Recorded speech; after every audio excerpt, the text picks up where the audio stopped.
Late one night in November of 1975, a man came home and parked his car at the end of his driveway, which looped around the back of his house. And after sitting in his seat for a minute, he turned his car off and then hopped outside into the cold night air. From there, he walked towards the side of his house where there was a path that led around to the front door. But before this man could reach his front door, he heard a voice call out to him from somewhere off to his right. The man stopped and stared into the darkness, wondering if he really had just heard a voice at all. But then, as he stared, this voice called his name again. Confused, the man walked to the fence at the edge of his property and looked over it to see who was there. Little did he know, he had just walked into a trap. But before we get into that story, if you're a fan of the strange, dark, and mysterious delivered in story format, then you've come to the right podcast because that's all we do, and we upload twice a week, once on Monday and once on Thursday. So if that's of interest to you, please invite the 5-star review button to come along for a ride with you in your personal private airplane. But once you're up at altitude, without saying anything, put on the only parachute on board the craft and then jump out. Also, please subscribe to the MrBallen's podcast wherever you listen to podcasts so you don't miss any of our weekly uploads. Okay, let's get into today's story. 32-year-old Morris Blankenbaker was a very happy man. The gymnasium at Wapato Intermediate School in Yakima County, Washington, echoed with the sound of young teenage boys practicing their wrestling moves on thick green mats. And Morris was right there with them, whistle on a cord around his neck, shouting directions and encouragement as he moved from one group of kids to another. As far back as he could remember, the thump of bodies hitting the mats and the rhythm of other youngsters in a tight line at the edge of the gym doing calisthenics had always been music to Morris's ears. It had been 14 years since Morris himself had graduated from high school 15 miles to the north, along with his armload of sports trophies, the title of Best Athlete of 1961, and a 4-year scholarship to play football in college. But even though he had not achieved his dream of becoming a professional football player, Morris had never for a second lost his love of sports, both playing them and coaching them. But on this particular day, Friday, November 21st, 1975, Morris's sense of happiness and satisfaction with his life went much deeper than normal. Because the last 2 years of Morris's life had taught the former Golden Boy of Yakima County that the really important things in life were the 2 things he had come so close to losing: his marriage to his high school sweetheart, Deanne, and the joy of living under the same roof with her and their 2 young children. Though no one, not even Deanne and definitely not Morris himself, could ever have predicted the chain of events that had temporarily led to his separation and divorce from Deanne.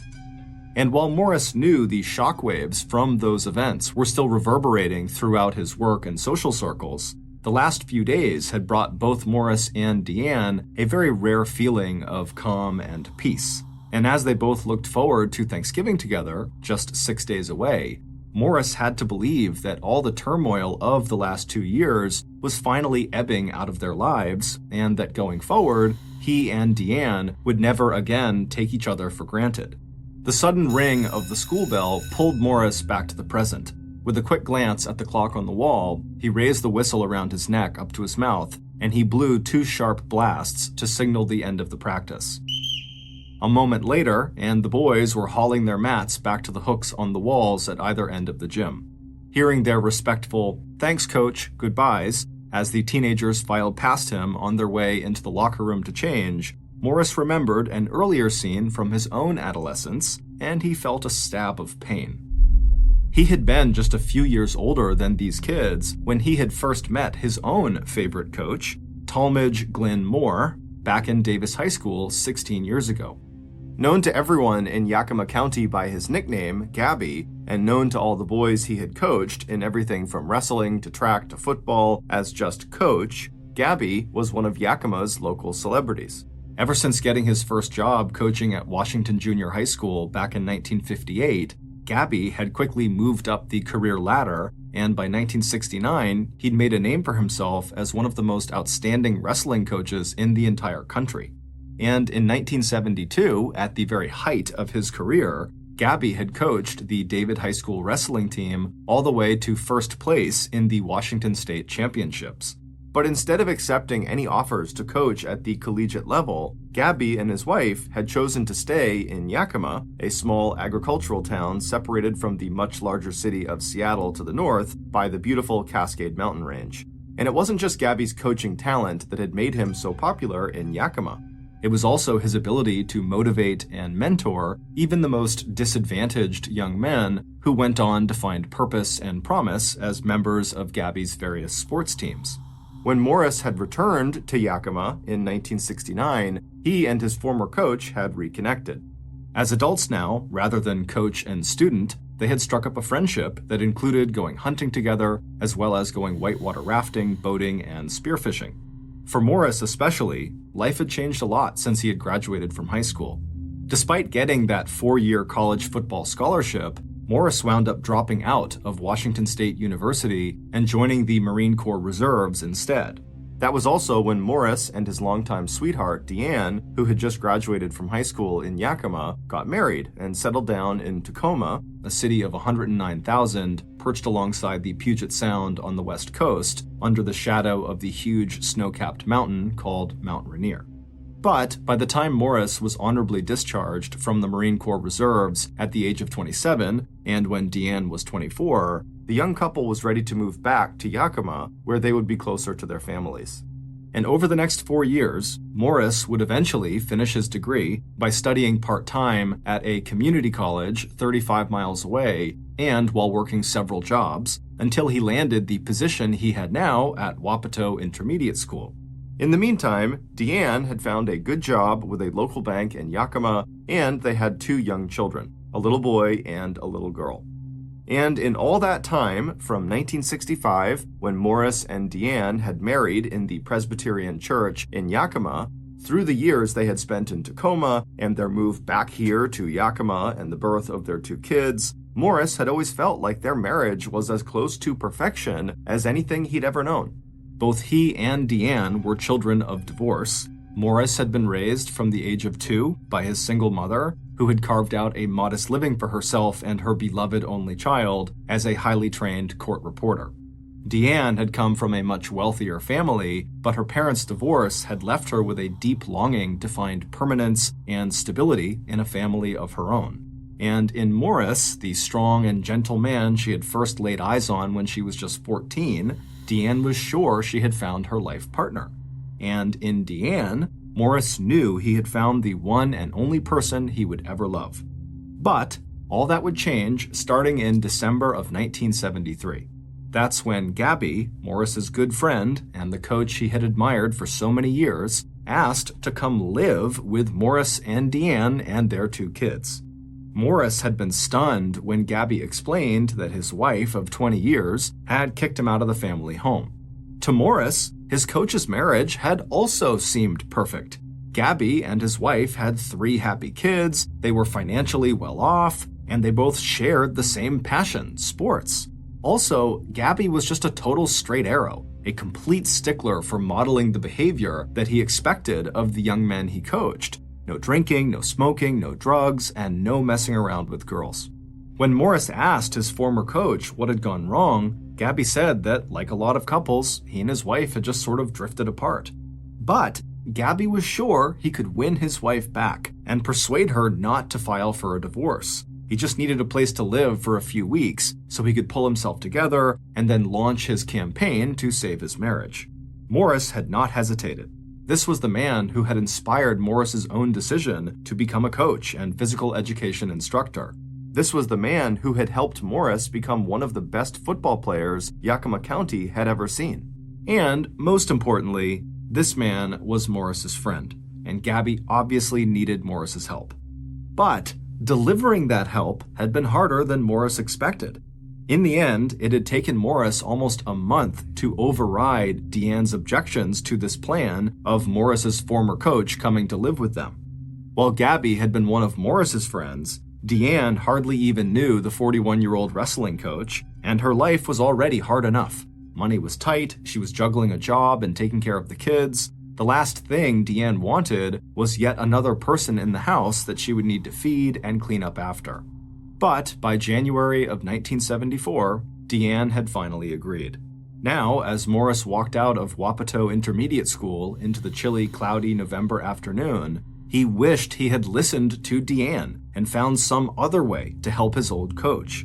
Getting into his car in the school parking lot, Morris glanced again at his watch. Deanne was working at the bank until about 6 that evening, so Morris would have the afternoon with their kids before they all ate dinner together, and then Morris headed off to his second job as a bouncer at a local tavern in Yakima called the Lion's Share. There, from 8 p.m. until 2 a.m., Morris would check IDs so the bar wouldn't be serving any underage drinkers, and Morris would also just keep the peace. It had been years since he'd played college football, but at 5 foot 11 inches tall and weighing 210 pounds, Morris was not only still in great physical shape, but he also had a patient temperament and a knack for diffusing tense situations. Not that either of those qualities had been of any use to Morris back in January of 1974, when Gabby had arrived on their doorstep with his suitcases and his charming smile. It had only taken a couple of weeks for Morris to realize that his old coach was a very different man than the one who had preached such high standards of clean living and integrity to his students. It turned out Gabby had a very serious drinking problem. But at the same time that Morris realized his coach was headed at top speed down the road to full-blown alcoholism, Deanne's objections to Gabby's presence had strangely totally vanished. Gabby was good at holding the whiskey he had started drinking by the bottleful, secretly during the day, and not so secretly at night after Deanne had gone to bed. And Gabby soon charmed Deanne by the help he offered with the kids, the sympathetic ear he offered to Deanne as she told him about the stress of never having quite enough money, how quick he was to lend a hand with laundry and grocery shopping, and the way he looked at her. Deanne had met Morris when she was 14 and when he was 17, and they had been a couple since Deanne had turned 16. By the time Gabby, the legendary local celebrity, arrived on the scene, Deanne was 27, and most of the passion and all the romance had drained out of her marriage with Morris. And even if Morris did not seem to notice at all, it was crystal clear to Deanne that Gabby found her captivating and sexy. So when Gabby taught Deanne how to drive his late-model golden brown MG sports car, and their hands happened to touch as Gabby showed her how to use the stick shift, Deanne welcomed the thrill and sense of excitement she felt. It didn't take long for Gabby to forget any plans he had made to win back his wife of 20 years. Instead, he could hardly wait for his divorce to become final. And it took Deanne just 2.5 months of knowing Gabby to trade Morris's steadfast devotion and predictability for Gabby's promises of a beautiful house in the best part of town and a daring and exciting love life. So, just halfway through April, when the Yakima County apple orchards were starting to bloom, and just 10 weeks after Gabby had first arrived on the Blankenbaker's doorstep, Deanne left her husband of 9 years and moved in with his former coach and trusted friend, Gabby. Gabby had recently left the Blankenbaker residence and got a place of his own. Deanne took Morris's 2 young children with her to the new house, where Gabby's own 3 children were regular visitors. As Morris pulled his car into the driveway of his home at 210 North 6th Street, he remembered the total shock he had felt when Deanne had told him she was leaving. Morris had been so busy working and so focused on the ways in which his old coach seemed to be falling apart in front of his eyes that he had been completely blind to the betrayal that was taking place right under his nose. Unlike Deanne, Morris had discovered why Gabby's wife had kicked Gabby out in the first place. Gabby had apparently become totally obsessed with his wife, and that obsession drove him to become paranoid that she was being unfaithful. Fed up with Gabby's accusations and his increasingly controlling behavior, his wife had ended their relationship, kicked him out of the house, and started a new life on her own. Looking back, Morris wished he had told Deanne about that side of Gabby. But at the time, given his wife's initial objections to Gabby coming and staying with them, Morris had not wanted to pile on and make his old friend look even worse in Deanne's eyes. Even through his shock and hurt when Deanne told him about her affair with Gabby, Morris couldn't help but think that Deanne's decision to leave was so impulsive and sudden that maybe someday she would change her mind and come back to him. So instead of losing his temper and destroying whatever feelings he and Deanne had left for one another, Morris had dug deep into his soul and told his wife that no matter what happened, he loved her and he would always be there for her. But once Deanne and the children had gone, Morris was totally devastated. And when Deanne and Gabby had announced they were going to get married on September 14th, 1974, just 3 months after Deanne officially divorced Morris, and just 9 months after Gabby had first moved in with the Blankenbakers, Morris promptly packed up his stuff and moved to Hawaii. 4 months later, though, Morris was back in Yakima. He just couldn't stand to be that far away from his 2 kids and from his mother Olive, who had just been through an illness serious enough that she had wound up in the hospital. Once back in town, Morris began picking up the pieces of his life. That's when he bought the 4-bedroom house at North and 6th Street and rented out rooms to some of his friends to help pay for the mortgage. And in the meantime, Deanne's storybook romance with the man who was 14 years her senior had already begun to fall apart. Once Gabby and Deanne were living together, Gabby did not try to hide his drinking, and Deanne was horrified as her new husband knocked off an entire 5th of whiskey at least 3 or 4 nights a week, sometimes locking Deanne out of the house and screaming accusations that she was seeing other men. After 3 separations from Gabby, the longest lasting 2 weeks, Deanne had had enough, and in July of 1975, 10 months after getting married to Gabby, Deanne was filing for her 2nd divorce. And this time, when she left her dream home on the better side of Yakima, Deanne took her kids straight back to her ex-husband Morris and his much less glamorous wooden frame house on North and 6th that was separated by just a little alleyway from a hodgepodge assortment of apartments and 2 family homes. Even as Morris and Deanne made plans to remarry as soon as Deanne's divorce from Gabby was finalized, Deanne dropped Gabby's last name, trading Moore for Blankenbaker. As Morris let himself into the house he now shared again with Deanne and his 2 kids, he told himself that he should have known that his old coach, competitive to the bone, would not let Deanne go without a fight. But what neither Deanne nor Morris had expected was the intensity of Gabby's anger and jealousy when Deanne left him to go back to Morris. Just a week earlier, in mid-November, while Morris had been working at the Lion's Share, he'd received a terrified phone call from Deanne telling him that Gabby had let himself into their house through an unlocked door. And he was now at the door of the master bedroom where Deanne had been sleeping. Deanne had heard someone inside the house and had had just enough time to lock the bedroom door before Gabby arrived and started pounding on the door, begging Deanne to take him back and threatening to kick the door down. Morris had grabbed one of his good friends who was at the tavern, and the 2 of them jumped into Morris's car and they drove at high speed from the Lion's Share back to Morris's house. There, they found Gabby, completely drunk, staggering around the outside of the Blankenbaker home, pounding on the downstairs windows, waving a gun, and threatening to kill himself or Morris.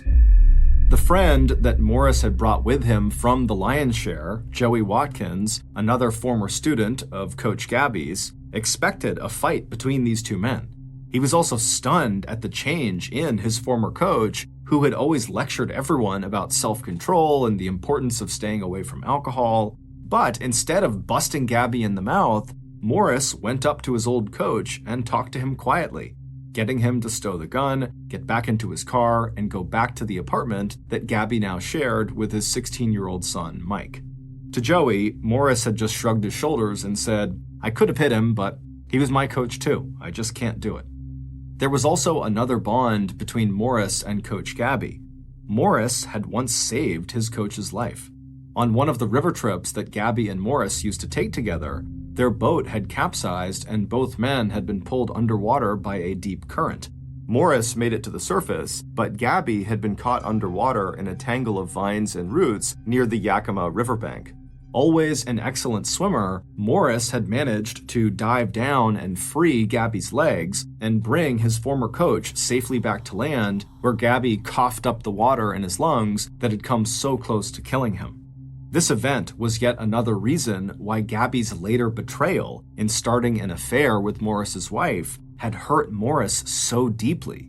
But it had also given Morris a sense that on some level, he had assumed a kind of responsibility for this man, whose life was so obviously coming completely undone. And besides, not long after that night when Morris had confronted Gabby out in the yard, it seemed like Gabby had finally gotten the message and was leaving Morris and Deanne alone. Starting on November 18th, neither Morris nor Deanne had seen or heard from Gabby. And that was when Deanne and Morris had finally begun to feel that both the turmoil and the gossip around Deanne divorcing 2 different husbands in less than a year and a half was actually over. With that final thought, Morris turned his full attention back to his children. And by the time Deanne arrived home from work at around 6:30 on the evening of November 21st, the whole family was ready to go out for Friday night pizza at Shakey's restaurant before Morris headed off to his night shift at the Lion's Share. At 5 a.m. the next morning, November 22nd, Deanne suddenly woke up feeling totally alarmed. She realized even before her eyes had adjusted to the dark that Morris was not in bed next to her. Getting out of bed and pulling on her bathrobe, Deanne hustled down the stairs and stepped out onto the front porch of the house to see if her husband's car was outside. And it was. Morris always parked at the end of their driveway that sort of wrapped around the back of the house, and so Deanne had walked over to the far side of their front porch and looked back in that direction, and she saw his car. Wondering if her husband had just fallen asleep in his car after coming home very late from his shift at the Lion's Share, Deanne walked down the porch steps and took a left and walked around the house towards the back, where she peered inside of her husband's car, but Morris was not inside. Puzzled, Deanne retraced her steps back to the front of the house, and then after going inside, she put on her contact lenses and then began searching every room of the house for Morris. But after searching every room, it was clear Morris was not inside. So, grabbing the collar of the family dog, Deanne went back outside, and this time, after going down the front porch steps onto the front lawn, she turned right and walked around that side of the house to reach the backyard. This side of the house, which was the left side if you were facing the house from the street, butted up against an alleyway. This alleyway was only separated from the house's property by a flimsy, short chicken wire fence, a barrier that was more psychological than physical. Between that chicken wire fence and the side of the house was a narrow stretch of grass that ran from the front yard straight back to the backyard. So after Deanne turned the corner and started walking down that stretch of grass, she suddenly stopped, because there, on the ground, near the open gate that separated the front yard from the backyard, was the figure of a man lying face down on the grass. A moment later, 2 neighbors who were waiting on the curb outside their nearby apartments to catch their rides to go out duck hunting heard a woman's frantic screams from across the alley. "Morris! Morris! Oh my God, he's dead!"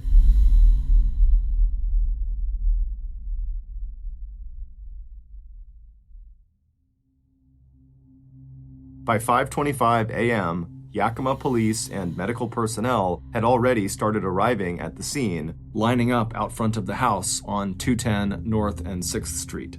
And even before Yakima's chief homicide detective, Robert Brimmer, arrived 15 minutes later, first responders already knew 3 things.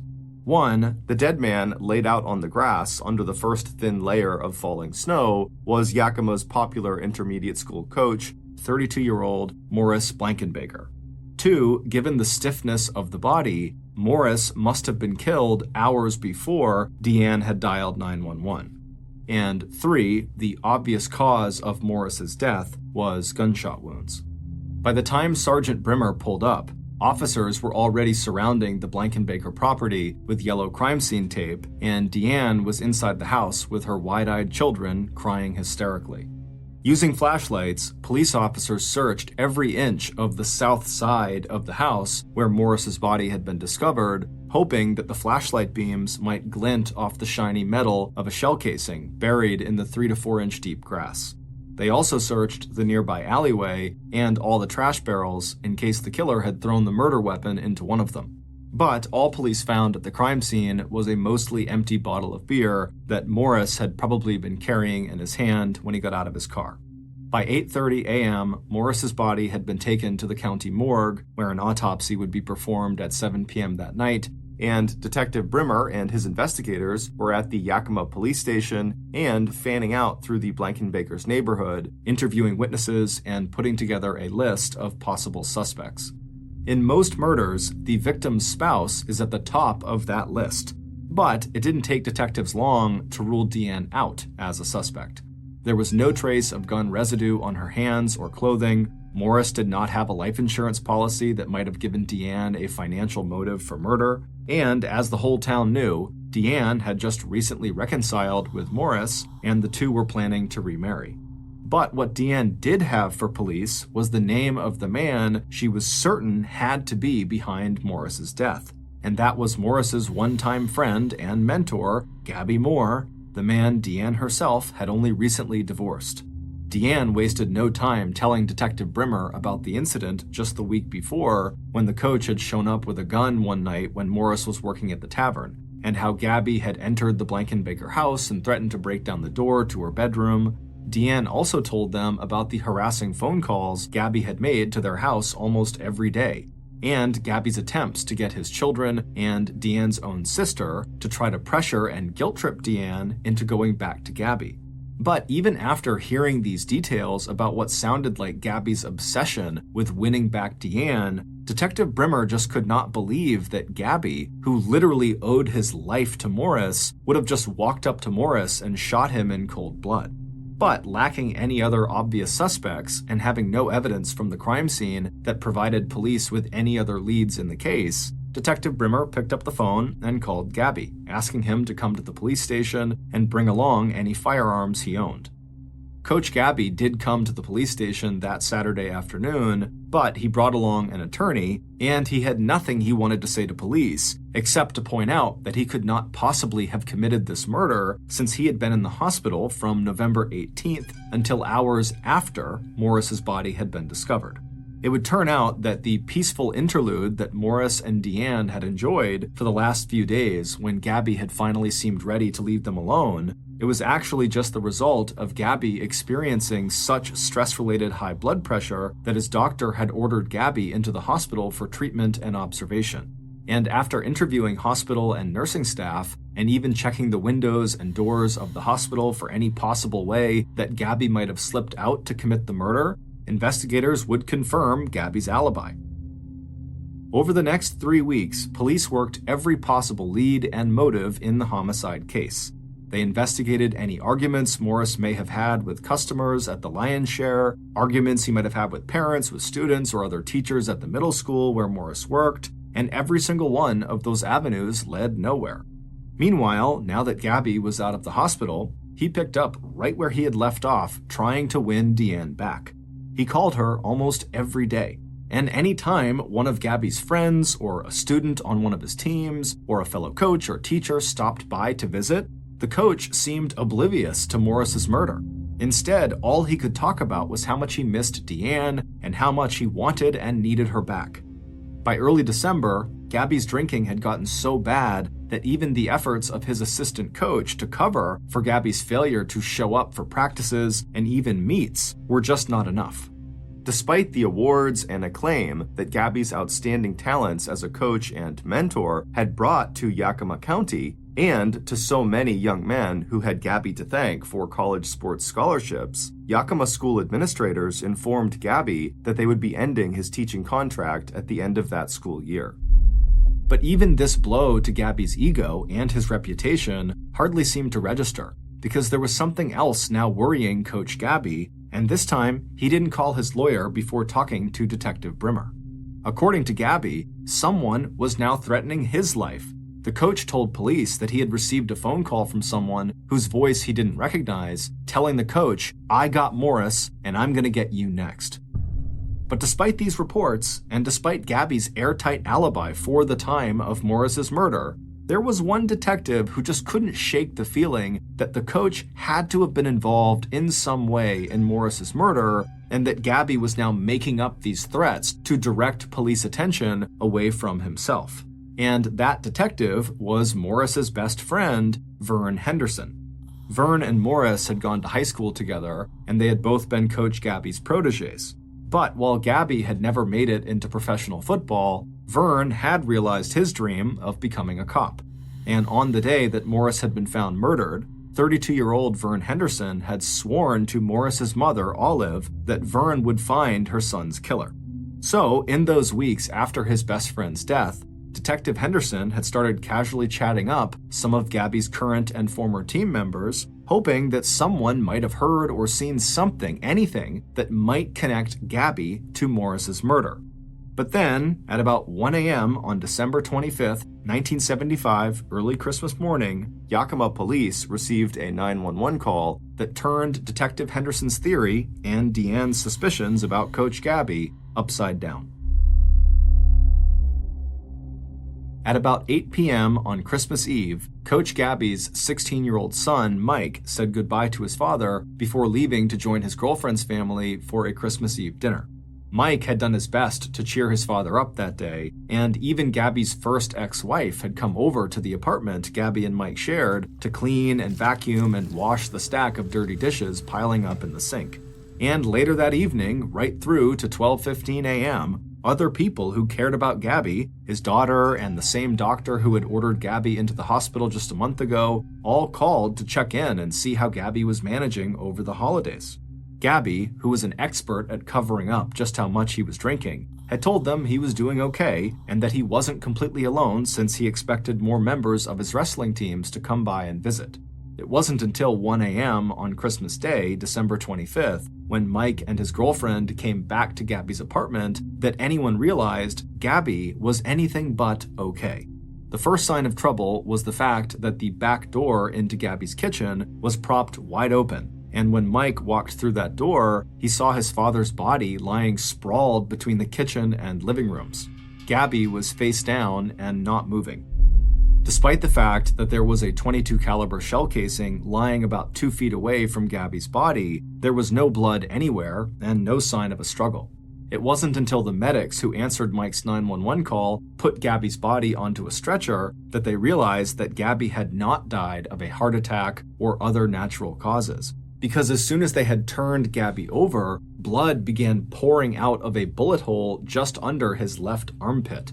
An autopsy would later reveal that a small caliber bullet that matched the shell casing found near Gabby's body, as well as the bullets that had killed Morris Blankenbaker 1 month earlier, had entered somewhere under Coach's shoulder, ricocheted off of his fourth rib, and torn across the inside of his chest, ripping through his heart and both lungs.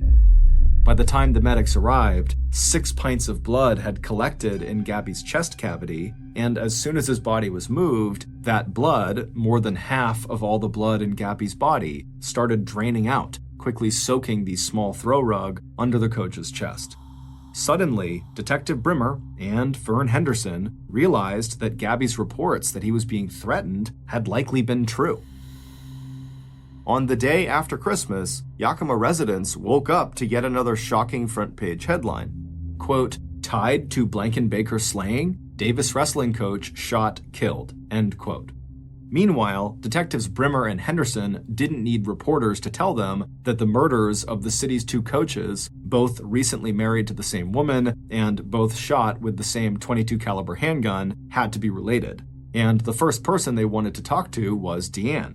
Even if Deanne did not kill Morris, maybe she was so convinced that Gabby had a hand in that murder that she shot Gabby out of hatred and revenge. They also wondered if maybe Deanne had yet a third admirer, another person so obsessed with wanting her that they would kill both Morris and Gabby. But within 48 hours, detectives were back to square one. Not only did Deanne deny any involvement in Gabby's murder and the existence of some third mystery lover, she had an airtight alibi for the time of Gabby's murder.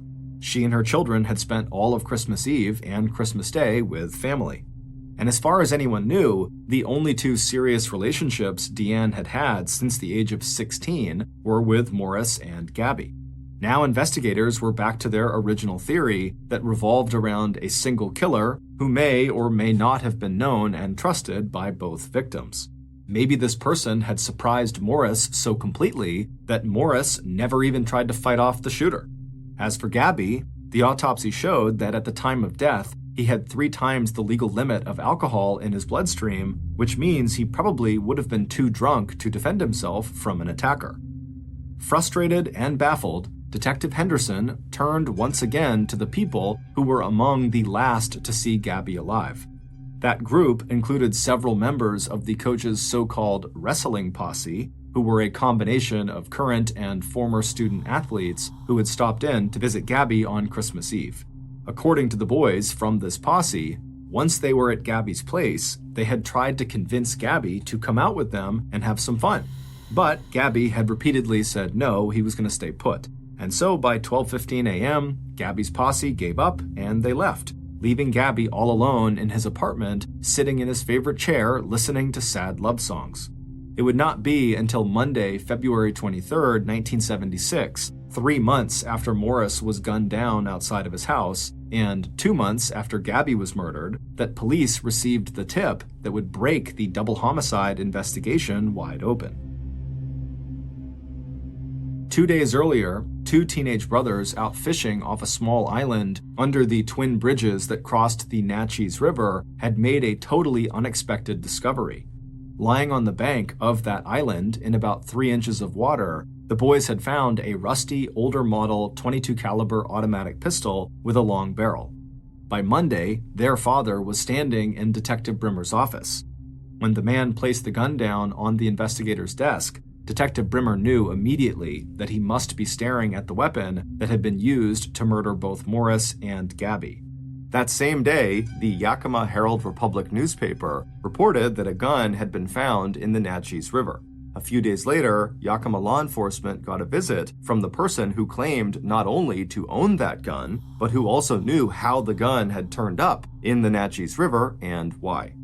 Based on that new information and follow-up interviews conducted by Detectives Brimmer and Henderson and other investigators, here is a reconstruction of what happened on the night Morris Blankenbaker was killed and the night 1 month later when Gabby Moore was also shot to death inside of his apartment. It would turn out that Coach Gabby had spent a lot of time talking to a lot of people about how horrible his life had become since Deanne had left him to go back to her first husband, Morris Blankenbaker. And one of those people was listening very carefully to what Gabby had to say. After this person approached Gabby and asked if there was any way to help, Gabby said, actually, yes, there is a way. And by mid-November, Gabby had outlined for this person an entire plan that he felt sure would result in Deanne taking him back. And on the evening of November 21st, when Gabby was in the hospital being treated for the repeated nosebleeds that were a result of his high blood pressure, he decided to put this plan into action. At about 7 p.m., the coach got out of his hospital bed and walked down the corridor to the payphone near the visitor's lobby. He placed one call and then went straight back to his room. 7 hours later, Morris arrived home from his shift as a bouncer at the Lion's Share Tavern.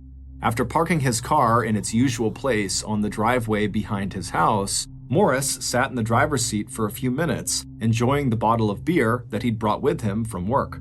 Looking up at the upstairs windows of his house, he thought of the Thanksgiving that he and Deanne would share together with their kids next week. Suddenly, he was just eager to get inside and slip into bed and hold Deanne tightly in his arms. So he turned off the engine and dropped the car keys onto the floor in front of the passenger seat, and then he got out and closed the driver's side door behind him and began walking toward the front of the house. To get there, he walked alongside the south side of the house, the same side of the house that was closest to that alleyway separated from his property only by a short chicken wire fence.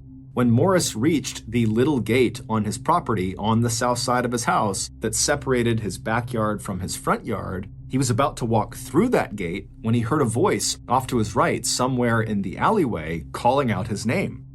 Morris stopped where he was and turned with the beer bottle still in his hand and stared out at the alleyway to see if someone was actually there or if he had just imagined someone calling his name. But sure enough, when he looked at the alleyway, standing there was someone he knew well.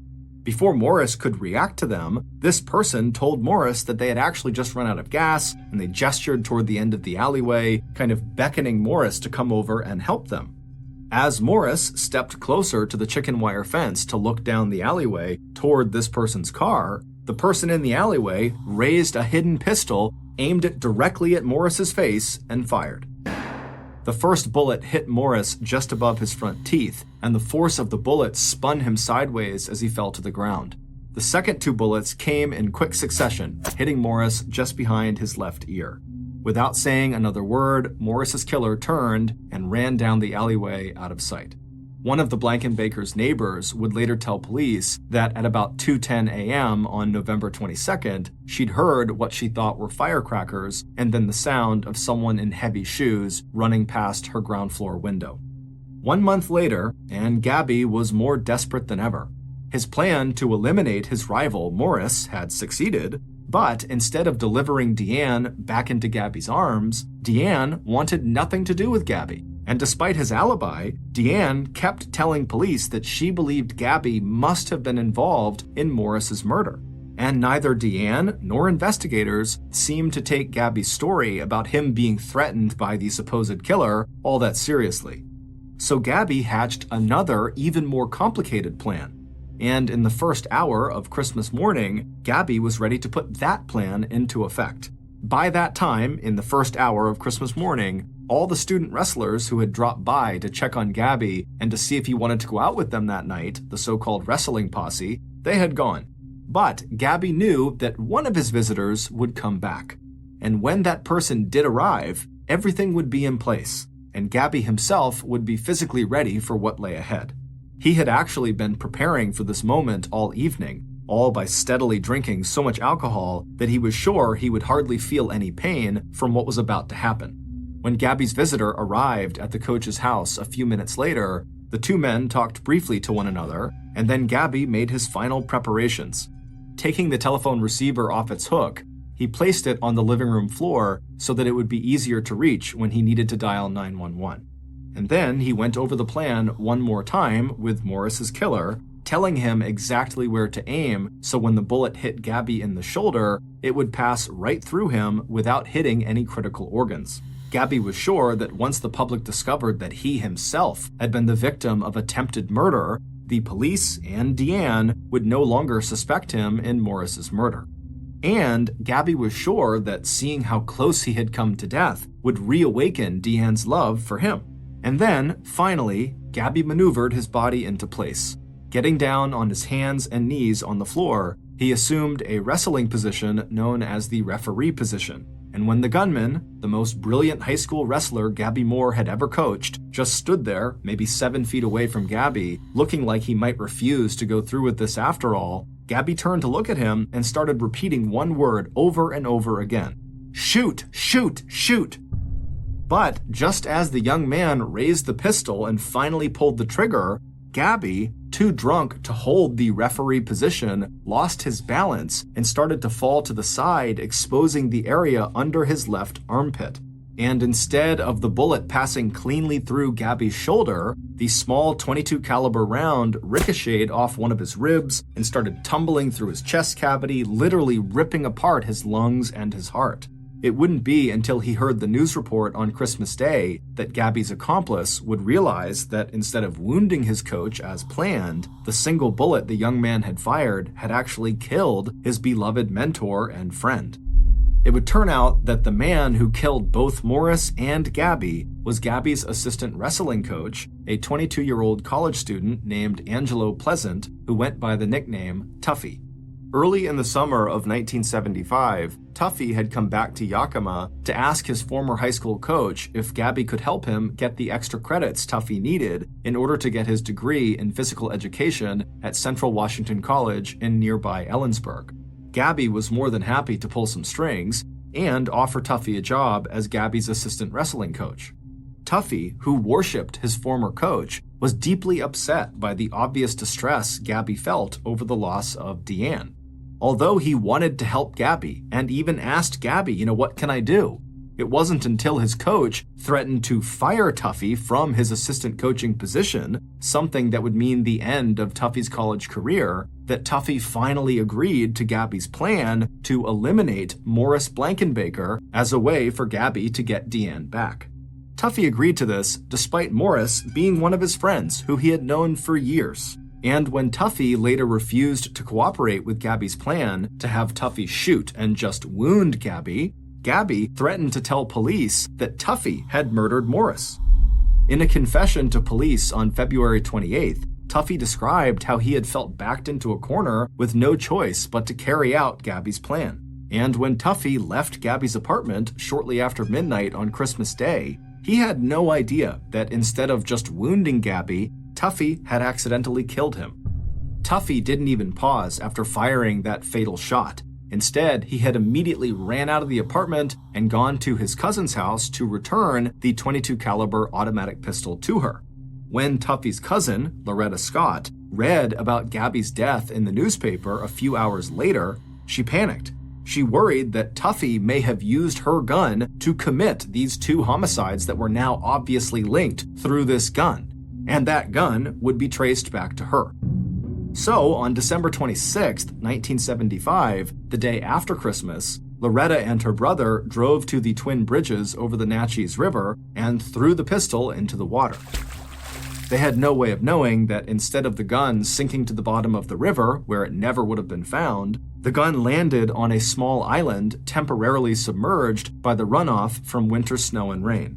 But 2 months later, when Loretta read that short article in the Yakima Herald-Republic reporting that a gun had been found under the bridge in the Natchez River, Loretta decided it was time to go to police and tell them everything she knew. On August 29, 1976, Angelo Tuffy Pleasant was convicted of first-degree murder in the premeditated death of Morris Blankenbaker and sentenced to life in prison.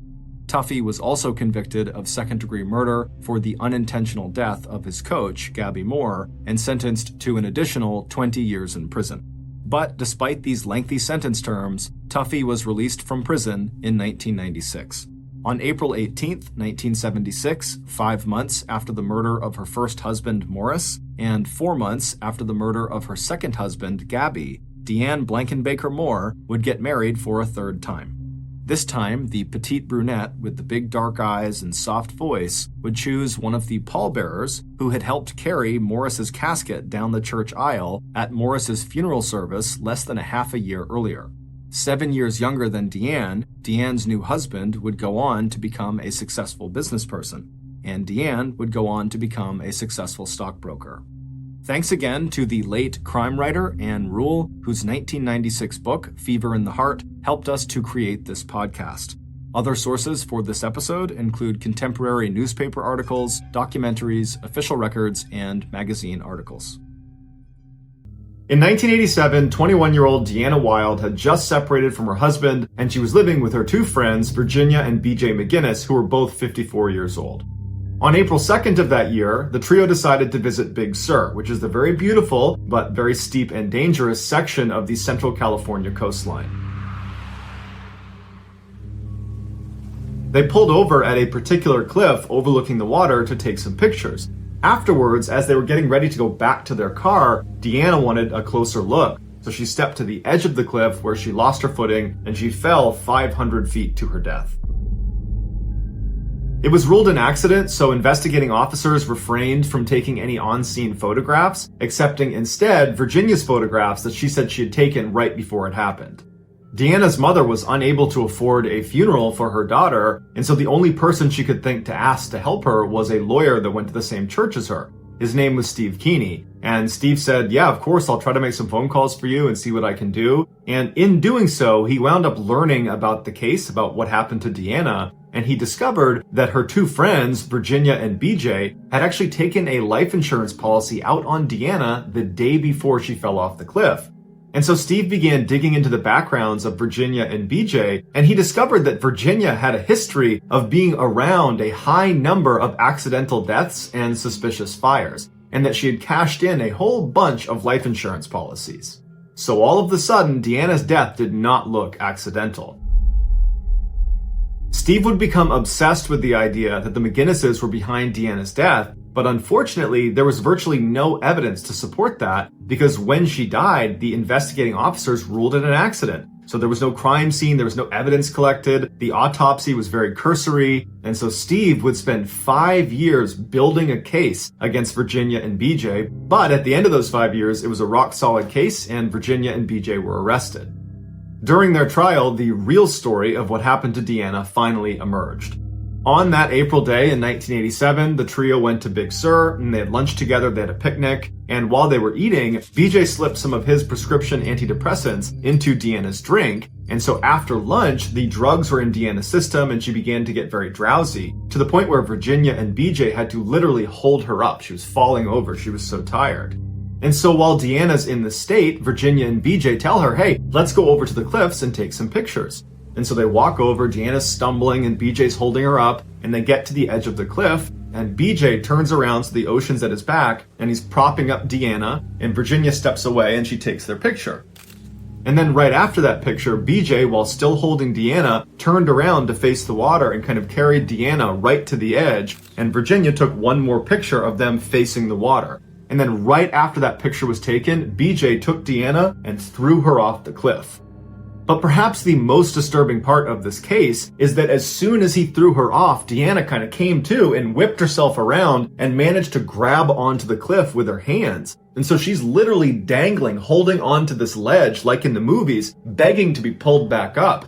And Virginia and BJ, instead of helping her back up, picked up rocks and bashed her hands until she fell off the cliff. Ultimately, it would be these last two pictures that Virginia took that got her and BJ convicted of killing Deanna. Because these pictures clearly showed Deanna was impaired compared to the earlier pictures on the camera roll. And the only reason these pictures existed is because Virginia wanted a trophy from the killing, because she was actually an uncaught serial killer that went around killing people and cashing in their life insurance policies. One of her victims even included her own 3-year-old daughter. BJ would actually die during his trial. As for Virginia, she was found guilty and sent to jail for life.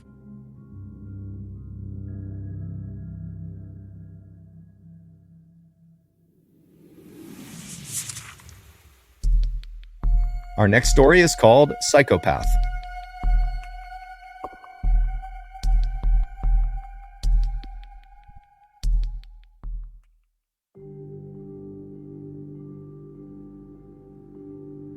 In 2008, 28-year-old Chris Smith was an up-and-coming star in the lead generation business. Lead generation is not a flashy business. Basically, you create these ads that are designed to generically help people with things like lowering their mortgage payments or reducing their credit card debt. And in these ads, you leave behind a 1-800 number for anybody interested to call. And the people that do call, their information is taken down, and then the lead generator, the person who made that ad, they sell that information to mortgage brokers and debt consolidators and anybody else that wants access to that lead. Chris's ability to create these really compelling ads and get people to call said number was so good that it caught the attention of another up-and-comer in the lead generation space, a man by the name of Ed Shin. Ed worked for a lead generation company called LG Tech in Southern California, and Ed wound up hiring Chris to come onto their team as a consultant. Right away, Chris and Ed totally hit it off, despite being very different people. Chris was a surfer bro who wore flip-flops and t-shirts every day and never went to college. Ed was a very sharply dressed, college-educated father of 3 who went to church every Sunday. But where they overlapped was their shared desire to become fabulously wealthy. After working together for a little while at LG Tech and doing quite well for themselves, they realized they could actually make a lot more money if they left LG Tech and formed their own lead generation business. And so in early 2009, they did just that. They left LG Tech and they formed a new company called 800 Exchange. And right away, it took off, generating millions and millions of dollars in revenue, 80% of which was profit. During this incredible time, Chris used some of his money to buy a brand new Range Rover and a beautiful condo in Laguna Beach, and he fell in love with this beautiful ballet dancer named Erica. By and large, Chris seemed to be putting his roots down and really building a life for himself. As for Ed, despite his squeaky clean outward appearance as being this all-star family man and father, he was using his cash to party and gamble in Las Vegas. When Ed was at LG Tech, he would regularly go to Las Vegas to generate business, and while he was there, he developed a gambling addiction. When he and Chris formed 800 Exchange, Ed continued to go to Las Vegas to drum up business. It was something he was good at. But when he and Chris started making money hand over fist, his gambling addiction grew tenfold and he went completely off the rails. Ed was spending so much money in Las Vegas, sometimes up to 6 figures an hour, that one of the main casinos there would fly him in their private jet out to Las Vegas and they would put him in their very best suite, fully comped. It's unclear how aware Chris was of Ed's crazy spending habits because Chris rarely went to Las Vegas with Ed. The men were living their respective dreams until October of that year when Ed was charged with embezzlement. Their former employer, LG Tech, had alleged that Ed had siphoned off about $2.5 million from their business to fund his wild Las Vegas lifestyle. Ed told Chris these allegations were totally false, but Chris was shaken. He was worried that if he didn't do something about this, Ed could potentially embezzle money from 800 Exchange. And so Chris went out and got a lawyer to begin protecting himself from his business partner. Over the following few months, Ed and Chris attempted to run 800 Exchange before Ed's trial date, but it was just too difficult because the trust had been totally destroyed by these allegations. And in May of 2010, Ed was convicted of felony embezzlement. In order to avoid jail time, Ed had taken a deal that meant he would need to pay roughly $800,000 of restitution to LG Tech. But Ed did not have $800,000. The only way he could make this payment would be if 800 Exchange, the business, fronted the money. But in order to do that, he would need Chris to sign off that he was okay with that because he owned half of the business.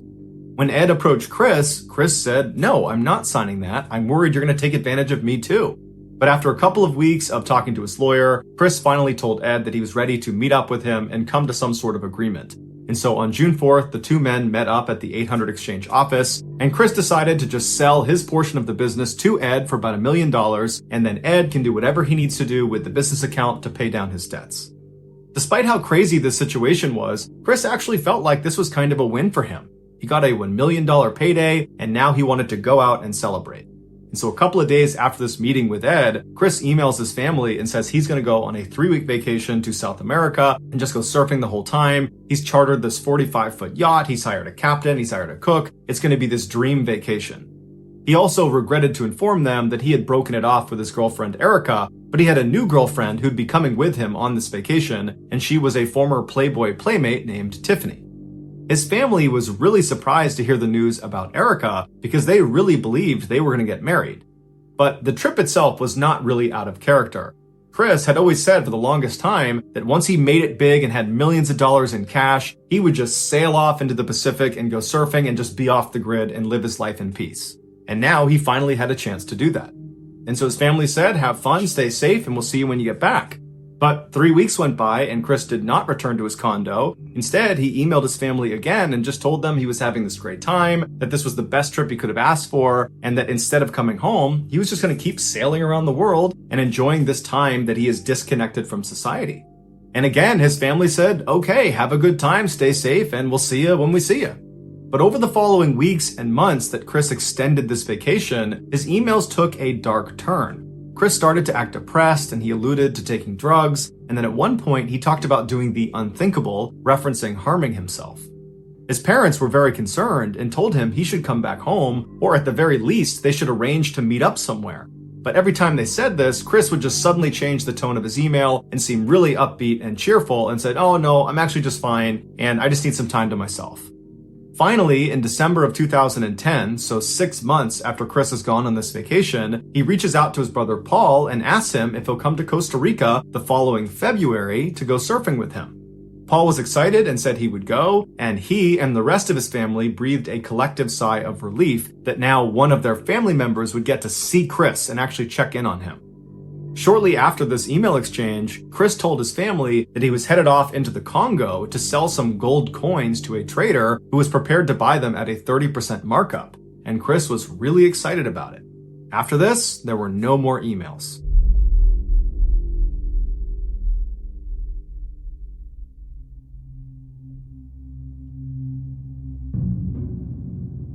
The family was concerned that this gold buyer potentially had kidnapped or hurt Chris, but Chris was going long periods of time between his emails to family, and so they figured, you know what, Paul's trip to Costa Rica where he's going to meet up with Chris is coming right up, so let's hold off doing anything drastic until then. But when February of 2011 rolled around and it was time for Paul to fly out to Costa Rica to meet up with Chris, before Paul left, he called the hotel in Costa Rica to confirm the reservations Chris had supposedly made. And the hotel said, "We've never heard of Chris Smith. There are no reservations under his name." And so Paul tried to contact Chris, but to no avail. And so Paul told his family about it, and they decided it was best for Paul not to go to Costa Rica because probably Chris wasn't there. And the family instead got in touch with the State Department and asked them if they could help them find their son, their brother. And right away, the State Department discovered Chris's passport had never left the United States. And his family said that was impossible because for the past year, Chris has been sailing around the world. But the State Department said, this is what we got. So Chris's dad, who used to be a cop, drove out to California to speak to Ed, who was the last person to see Chris before he left on this vacation. And Ed would say he has no idea where Chris is. However, he did say Chris had a fake passport, and that might be why his passport was not showing up as leaving the country. Chris's father didn't really know what to make of this information, and so he decided it would be best to just file a missing person report and put the investigation in the hands of the police. Shortly after the report was filed, the police brought Ed in for questioning, and Ed reiterated that he didn't know where Chris was and that he did have this fake passport, and he also said that they had not ended on good terms. They were kind of fighting and bickering at the end, and that's why he hadn't heard from Chris since he left. Ed was cooperative and didn't really have much to give police, and so the police let him go. While the police hit dead end after dead end in this missing person case, the property manager of the office building where the 800 Exchange business had been located was growing increasingly frustrated. Shortly after Chris had sold his portion of the business to Ed and then gone on this vacation, Ed had moved 800 Exchange from that office building to another, and Ed had not paid his final rent, which was $40,000. And this property manager had repeatedly tried to get in touch with Ed, but Ed was totally blowing him off. One day, the property manager was griping about Ed and his delinquent payment to another tenant in the office building, a guy by the name of Joe DeLue, who just happened to be a private investigator. And during this discussion, the manager was saying that not only had Ed not made this payment, but he had also been recently questioned by police about his missing business partner who was still missing. And so Joe is immediately intrigued by this, and he says to the manager, it sounds like Ed is a pretty shady guy. Would it be possible for me to just poke my head around their old space now that it's vacant? Because you never know, there could be something in there. And so the manager said that was fine. He opened the door to the old 800 Exchange space. Joe walked inside and immediately found blood spatter on the door frame of where Chris's office used to be. He also found blood spatter on the ceiling and on the walls. And so Joe called the police, who showed up and sprayed luminol all over Chris's office, and there was blood everywhere. It would turn out Chris didn't sell his portion of the business to Ed. On that day, June 4th, 2010, Chris did go into the office to try to reach some agreement with Ed, but when he walked in, Ed promptly killed him with a knife or some other blunt object. Then he, or someone he hired, dumped Chris's body somewhere. After that, Ed stole all of Chris's money to pay off the debt to LG Tech, as well as some other large debts in Las Vegas. And then after that, Ed hijacked Chris's email accounts and pretended to be Chris for almost an entire year. Chris never took a boating trip around the world. He never broke up with Erica and had this new girlfriend from Playboy. He just got killed inside of his office, and Ed created this ridiculous, elaborate lie that was designed to make his family believe that Chris had become unstable and that maybe he did end his own life, or maybe he did get kidnapped or killed in the Congo. Ed was just trying to create that seed of doubt that he had anything to do with it. But in 2018, it all came crashing down for Ed when a jury convicted him of killing Chris and sentenced him to life in prison without the possibility of parole. To this day, Ed maintains his innocence, and to this day, Ed still will not give up where Chris's body is.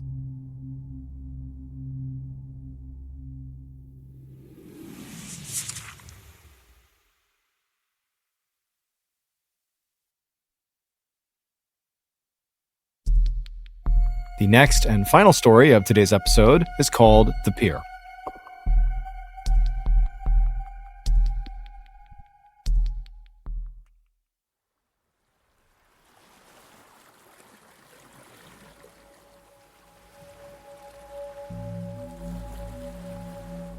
At around 5:20 p.m. on August 31st, 2007, a young couple stepped onto the beautiful sand of Yelpo Beach, which is located at the very southern tip of South Korea.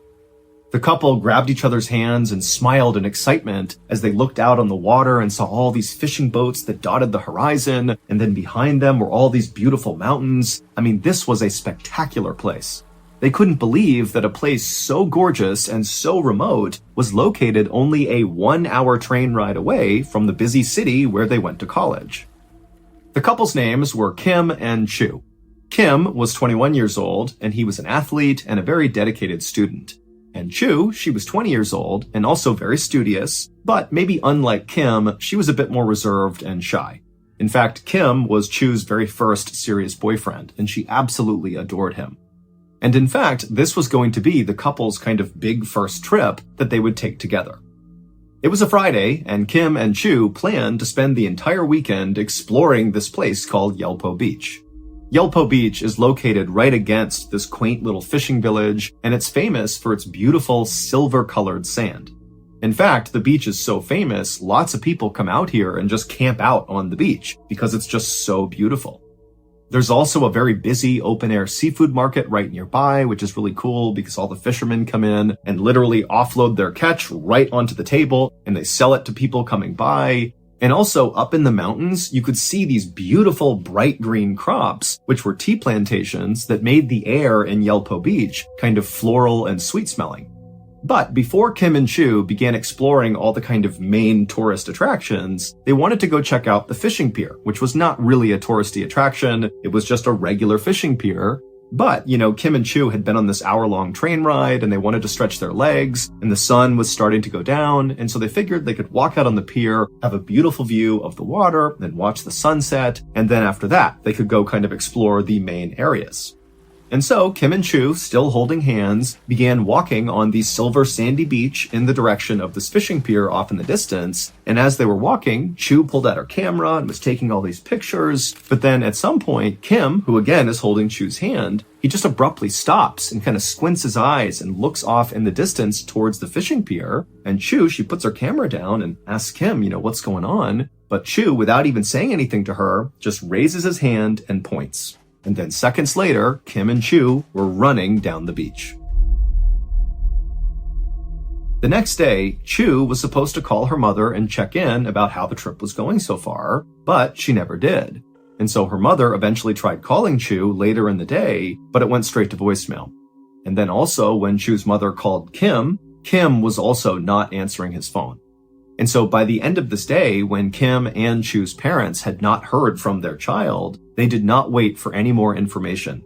This was so uncharacteristic of Kim and Chu, who were always good about checking in and letting their family know what they were doing, that the parents, they just immediately went to the police and filed missing person reports. The police would launch an investigation very quickly, but they didn't have much to go on. All they knew was 2 adults were not answering their phone, but that was it. And so they started by trying to locate Kim and Chu's phones, but neither phone was giving off a signal, so they couldn't find them. And so next, the police went to Yelpo Beach and began talking to people who were there on the day that Kim and Chu were to ask them if they had noticed anything funny, if they had seen the couple, did you notice them fighting? Were they talking to anyone unusual? Anything. But nobody remembered anything out of the ordinary, and the few people who had seen Kim and Chu on the day they were at Yelpo Beach, they said they seemed like a very happy, normal couple that were not fighting at all and were just enjoying their time in Yelpo Beach. And so over the course of that weekend, the police tried everything they could to try to locate Kim and Chu and figure out what happened, but they really made no progress whatsoever, and Kim and Chu never checked in by the end of that weekend. But everything would change on that Monday, September 3rd. On that day, a fisherman spotted a body floating in the water near Yelpo Beach, and it was Chu's body. And then 2 days after that, on September 5th, Kim's body washed up at a dock at a nearby fishing village. Both Kim and Chu were totally unrecognizable after being submerged in water for as long as they had been. Autopsies would show that Kim and Chu also had lots of bone fractures, but it wasn't clear if they were beaten by someone or something and that's what caused the fractures, or if they were just a product of being in the water for so long and smashing into rocks and boats and that kind of thing. But the police thought, this looks like there could be foul play involved, maybe they were murdered. And so the police went back and began scouring all the footage from all the cameras at Yelpo Beach to see if maybe they could find some clip that would show what happened to this couple. And eventually, one of the detectives who was looking through all this footage found something really interesting. He found a very short clip of the couple over at that fishing pier that they had been walking towards. However, they were not up on the fishing pier like you would expect. They were below the fishing pier on the sand. And they were kind of standing next to each other, holding each other close, and there was nobody else around them. It was like this totally weird thing.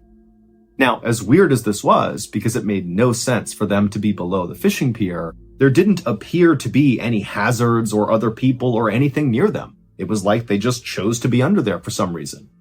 But regardless, the police would actually use this video clip to close the case. The police would say that, based on this clip, it appears that this was the final moment of the couple, underneath this pier, and then something happened. Either an accident, they might have fallen in the water or something and they drowned, or maybe, this couple elected to take their lives together. And while Kim and Chu's families vehemently disagreed with the police assessment, there was nothing they could do. The case was now closed. Nobody was trying to figure out what happened to Kim and Chu. That is, until 4 weeks later, on September 26, 2007, when two more bodies, two young women, washed up on shore right around the same area where Kim and Chu had. The two young women had a lot of similarities to Kim and Chu. They were in their early 20s, they were tourists at Yelpo Beach, and their autopsies discovered that they had several bone fractures. And so this was enough for the police to launch a much bigger investigation into what was going on at Yelpo Beach, which included reopening the Kim and Chu case.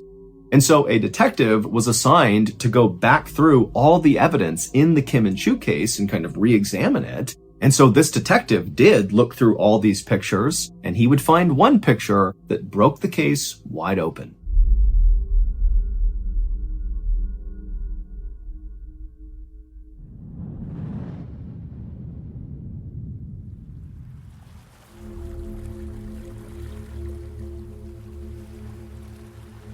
Back on the night that Kim and Chu were at Yelpo Beach and they began walking towards the fishing pier, Kim had abruptly stopped and raised his finger and pointed at something, and then seconds later, he and Chu were running in that direction. Well, what Kim had spotted was a fisherman who was standing below the fishing pier, and he was very obviously making his way over to his fishing boat to go back out on the water. And Kim just felt like it would be really cool to go ask that fisherman if they could join him and go out on the water with him on his fishing boat to get a view of Yelpo Beach that way. And Chu, when she heard this idea, thought it was a great idea, and the two of them ran to the pier to try to catch this fisherman before he took off.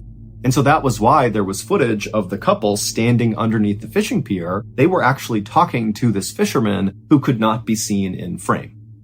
The fisherman was a 70-year-old man named Wu Jun Gwen, and he made his living selling octopus. And at first, when Kim and Chu approached Wu and asked to go with him on his boat, he said, "No, I don't want you to come with me." But Kim and Chu seemed really desperate to go out with him, and finally he relented and said, "Okay, you can tag along." Wu was very thin and short, but he had been working on fishing boats since he was a child, and so despite his appearance of being this kind of small, frail guy, he was actually really physically strong. And despite Wu's kind of harmless-seeming exterior, inside, Wu was a very, very disturbed person. The reason Wu did not want to bring Kim and Chu with him out on this boat is he knew he would have an urge that he would not be able to control. But when they kept begging him over and over again to go with him, he finally just accepted that this was going to happen. He allowed them on his boat, he brought them out onto the water, and sure enough, he would act on those urges. Once Wu's boat was out on the water far away from the beach, he immediately pushed Kim overboard, and so Kim falls into the water, and then Wu grabbed this long metal grappling hook and began beating Kim in the water on his face, his arms, his hands, as Kim desperately tried to climb back in the boat. And eventually, Wu literally beat Kim to death. And at the same time, Chu is on this boat watching this happening. And so after her boyfriend has been beaten to death, Wu turns on Chu and does the same thing to her. He chucks her overboard and beats her until she dies from this grappling hook. And then afterward, Wu just got back behind the wheel, putted back to shore, and sold his octopus like nothing had happened. And Wu very likely would have gotten away with these first two murders, except 4 weeks later, it just so happened that two more tourists, those two young women, just happened to ask Wu the same question. Can we go out with you on your boat? And he would kill them the same way he killed Kim and Chu. Except one of those two young women, while they were out on the water in his boat before they were attacked, she sensed something was wrong, and she sent a text message saying she was in trouble on a boat. And when the police found these two women's bodies and found that text message, they immediately searched the registry that listed all the boats that had been out on the water near Yelpo Beach that day. And because it was a holiday, there was nobody out on the water except for one boat. And that boat was Wu's boat. And this is where that photo the detective found on Chu's camera roll, when finally somebody looked through the photos, that's where that photo comes into play. The last picture that Chu took is of Wu. Wu is right in front of her. He's piloting the boat out into the open ocean, and Chu just took a picture of him, not knowing what was actually happening. That this guy was driving her out to her death. Ultimately, Wu would be convicted of the murders, even though he didn't really offer up any clear explanation as to why he killed these people. He just kind of acted on these urges, so to speak, and he would be sentenced to death. And he would become the oldest death row inmate in South Korea.